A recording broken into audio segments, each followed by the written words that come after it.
Ciao, sono il dottor Max, della PharmaMax, che si occupa della pubblicazione dei foglietti illustrativi dei farmaci, in formato video, dove io personalmente vi leggerai i bugiardini. In questo video ti leggo il bugiardino del farmaco Emoclot Kedrion SPA. Ultimo aggiornamento, 15 febbraio 2022. Cos'è Emoclot?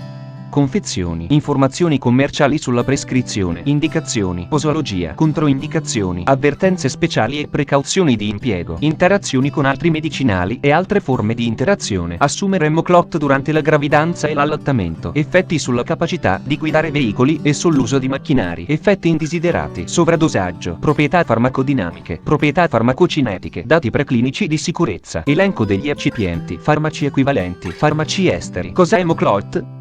Emoclot è un farmaco a base del principio attivo fattore VI di coagulazione del sangue umano liofilizzato, appartenente alla categoria degli antiemorragici vitamina K e nello specifico fattori della coagulazione del sangue. È commercializzato in Italia dall'azienda Kedrion SPA. Emoclot può essere prescritto con ricetta RR, medicinali soggetti a prescrizione medica. Confezioni: Emoclot 1000 UI/10 ml Polv. Esolv. Persoluz. Per infusione più set infusionale. Emoclot 500 UI/10 ml Polv. Esolv. Persoluz. Per infusione più set infusionale. Informazioni commerciali sulla prescrizione. Titolare: Kedrion SPA. Ricetta: RR, medicinali soggetti a prescrizione medica. Classe A. Principio attivo: fattore VI di coagulazione del sangue umano liofilizzato. Gruppo terapeutico: antiemorragici vitamina K. Forma farmaceutica: polvere. Indicazioni: trattamento e profilassi delle emorragie in pazienti affetti da emofilia A, deficienza congenita di fattore VI. Trattamento della deficienza acquisita di fattore VI.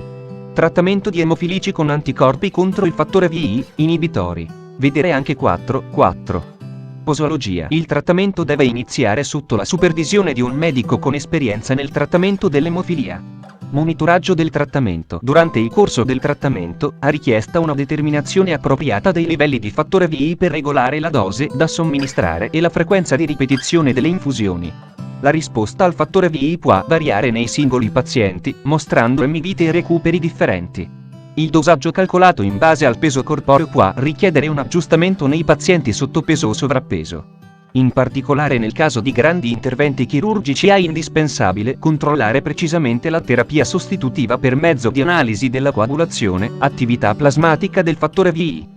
Quando si utilizza un test di coagulazione in vitro a Eurosonestagia EuroS basato sul tempo di tromboplastina, APT, per la determinazione dell'attività del fattore VI nei campioni ematici dei pazienti, i risultati dell'attività del fattore VI plasmatico possono essere influenzati in maniera significativa sia dal tipo di reagente APT che dallo standard di riferimento utilizzato nel test. Inoltre, possono esserci discrepanze significative tra i risultati del test ottenuti con un test di coagulazione a Eurosonestagia EuroS basato sull'APT e il test cromogenico secondo pH. EUR. Ciò è importante in particolar modo quando si cambiano in laboratorio o i reagenti utilizzati nel test. Posologia: il dosaggio e la durata della terapia sostitutiva dipendono dalla gravità della deficienza di fattore VI, dalla localizzazione ed entità dell'emorragia e dalla condizione clinica del paziente. Il numero di unità di fattore VI somministrate è espresso in unità internazionali, UI, che sono correlate allo standard attuale dell'OMS per prodotti del fattore VI. L'attività del fattore VI nel plasma è espressa o come percentuale, relativa al plasma umano normale, o in unità internazionali, relative ad uno standard internazionale per il fattore VI plasmatico. L'attività di una unità internazionale di fattore VI è equivalente alla quantità di fattore VI contenuta in 1 millilitro di plasma umano normale. Trattamento su richiesta: il calcolo della dose di fattore VI necessaria si basa sulla osservazione empirica che un'unità internazionale, UI, di fattore VI per chilogrammi di peso corporeo aumenta l'attività del fattore VI plasmatico da 1,5% a 2% dell'attività normale. La dose necessaria viene determinata usando la seguente formula: unità necessarie uguale peso corporeo, chilogrammi, x aumento desiderato di fattore VI, per cento, UI/VL, x 0,4. La quantità da somministrare e la frequenza delle applicazioni devono essere sempre guidate dall'efficacia clinica del singolo caso. Nel caso dei seguenti eventi emorragici, l'attività del fattore VI nel periodo corrispondente non deve scendere al di sotto del dato livello di attività plasmatica, in percento del normale. La seguente tabella può essere usata come riferimento in episodi emorragici e chirurgici. Grado di emorragia / tipo di procedura chirurgica. Livello di fattore VI necessario per 100 UI/VL. Frequenza delle dosi ore / durata della terapia giorni. Emorragia, emartro precoce, emorragia muscolare o emorragia orale 20 a 40. Ripetere da 12 a 24 ore. Almeno uno giorno, finché copyright l'episodio emorragico indicato dal dolore ha risolto o sia raggiunta la guarigione. Emartropia esteso, emorragia muscolare o ematoma 30 a 60. Ripetere l'infusione ogni 12-24 ore per 3 a 4 giorni o più finché copyright il dolore e l'invalidità grave sono passati. Emorragia a rischio di vita 60 a 100. Ripetere l'infusione da 8 a 24 ore finché copyright il sintomo ha passato. Chirurgia minore incluse estrazioni dentarie 30 a 60 ogni 24 ore, almeno uno giorno, fino alla guarigione. Chirurgia maggiore 80 a 100 pre e post operazione. Ripetere l'infusione da 8 a 24 ore fino ad un'adeguata guarigione della ferita, poi terapia per almeno altri 7 giorni per mantenere un'attività di fattore VI da 30% a 60%, 30 UI/VL a 60 UI/VL. Profilassi. Per la profilassi a lungo termine delle emorragie in pazienti con grave emofilia le dosi usuali sono da 20 a 40 UI di fattore VI per chilogrammi di peso corporeo a intervalli di 2 a 3 giorni.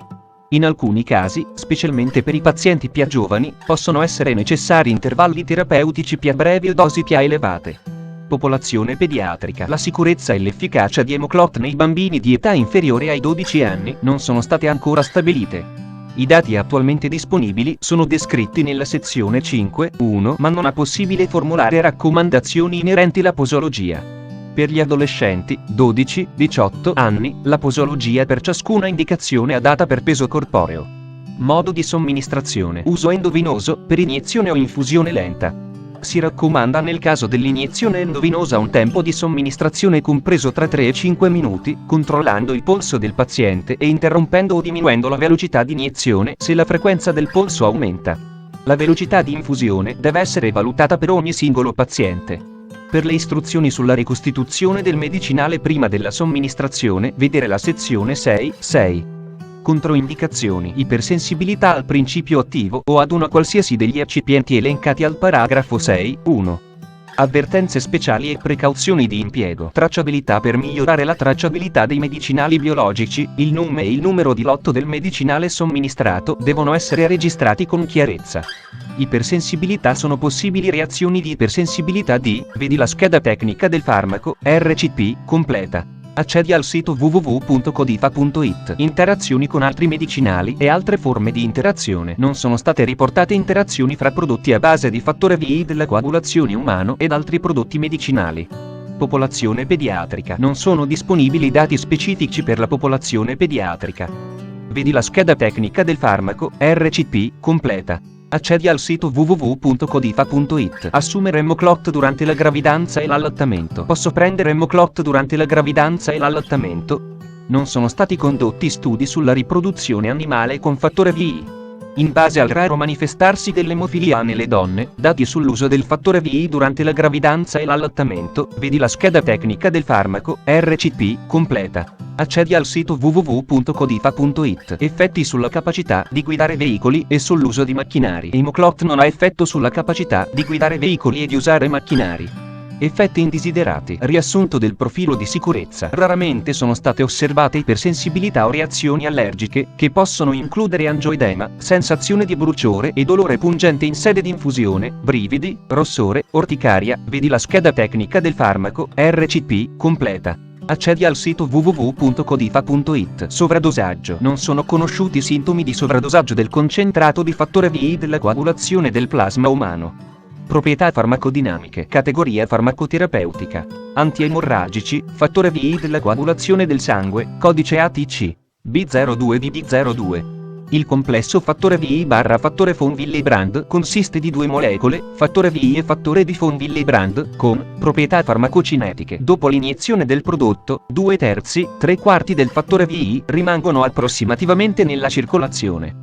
Il livello di attività raggiunta nel plasma varia dall'80 al 120% dell'attività plasmatica di dati preclinici di sicurezza. Il fattore VI della coagulazione del plasma umano, del concentrato, ha un normale costituente del plasma umano ed agisce come il fattore VI endogeno. Il controllo della tossicità della singola, elenco degli eccipienti, flaconcino di polvere. sodio citrato tribasico, sodio cloruro, glicina, calcio cloruro, flaconcino di solvente, acqua per preparazioni iniettabili. Farmaci equivalenti. I farmaci equivalenti di emoclota base di fattore VI di coagulazione del sangue umano liofilizzato sono Beriate, CLOT, fonte, foglietto illustrativo. AIFA, Agenzia Italiana del Farmaco. Le informazioni presenti possono non risultare essere aggiornate.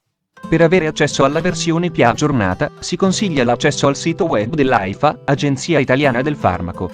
Grazie per avermi seguito fino a qui, spero che la PharmaMax ti sia stata utile, iscriviti al canale e sarai informato sulla pubblicazione dei nuovi video bugiardini. Buon proseguimento, ci vediamo al prossimo farmaco esaminato.